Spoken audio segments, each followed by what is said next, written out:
Hello everyone, welcome back to Fix the Family. My name is Ray Alamo, and we are bringing you truth without compromise for the family. This is our blog edition, and we're on Feminist Lies. This is part number 3. Now, Feminist lie number 3 is that, hey women, you can have it all, and that's a lie. This comes from that belief or that thought that we can make this gender-neutral society or culture where women and men are pretty much the same. This kind of indoctrination starts whenever the women are little girls, and they're saying you can do everything the little boys can do. You can dress like the little boys, and you can go out and play the competitive sports that they play. So they start the girls in these competitive sports along with the boys competing with them. That brings to the point of what about the Olympics and the athletic attire that's being worn by some of these ladies in their competitions? The demeaning attire that's revealing, that's against their purity and dignity. This goes along with the traditional Catholic standard of dress? I don't think so. Not to mention the horrid, deplorable beachwear dress that's out there now, very revealing and demeaning, degrading to the dignity of these young women. Who could have possibly convinced these young ladies to dress this way? Oh yeah, run around naked just like the men. Be just like the guys. Then the next thing is to go on to school and have the same educational opportunities and the same career opportunities that men have. So they are pushed into these college education situations on into the career. And then they start aggressively competing with the men in their career. Only that now it's time to go ahead and have babies. So they go home and they say, you can have it all. You can have the career and you can have babies too. So then they go home and have the babies. And then they forget, oh, there's my career. I got to get back to work. So they go back to work. But then they're worried over here about the child who's in daycare, who's sick. And so they're at work trying to think about the kid who's sick, about the baby that's sick. And so they're constantly confused, having this internal struggle. Well, it makes us stop and realize, hey people, men and women are different. They are not the same. Nobody can have it all. Men can't have babies. Women can't have it all. They can't have the career and the family and the babies and do it all. It just doesn't exist. It doesn't work. So then women are very frazzled. They have emotional anxiety, depression, all these things of trying to have it all, and it just simply does not work. So then they become burnout.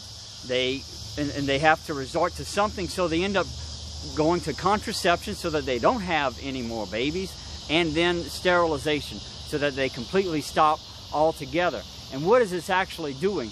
I've pretty much had it with hearing the medical professionals say that contraception is medicine. Something that stops the body, that disables or handicaps the body from doing what it actually is supposed to, is not medicine. It's actually poisoning, in some cases diseasing, for chemical contraception, some of these ladies. And sterilization is actually mutilation, tearing the body apart from being what it's actually supposed to be. And then later on in life, these ladies in their 40s stop and realize, while they're at this meaningless job, stop and think, what have I done? And their family's falling apart. They wish they could have more children. They wish they would have been more generous in their childbearing years. And these are the victims of the feminist agenda that's out there today. Not only that, but then we suffer the natural consequences of those decisions, of that agenda. Well, we posted out on our Facebook page an article from the good people over at Population Research Institute. And they have an article within the last week or two. America needs a baby boom. What we've been saying here on Fix the Family. They refer to an article by none other than the Wall Street Journal by Ben Wattenberg.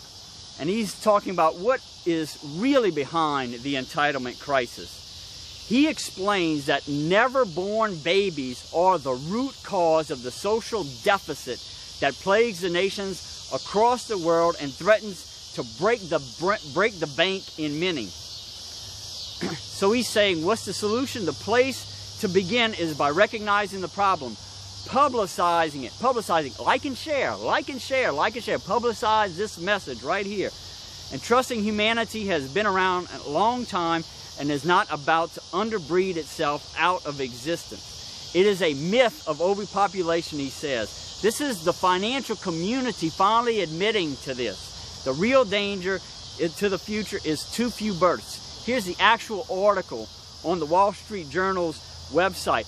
Here's the problem they're saying.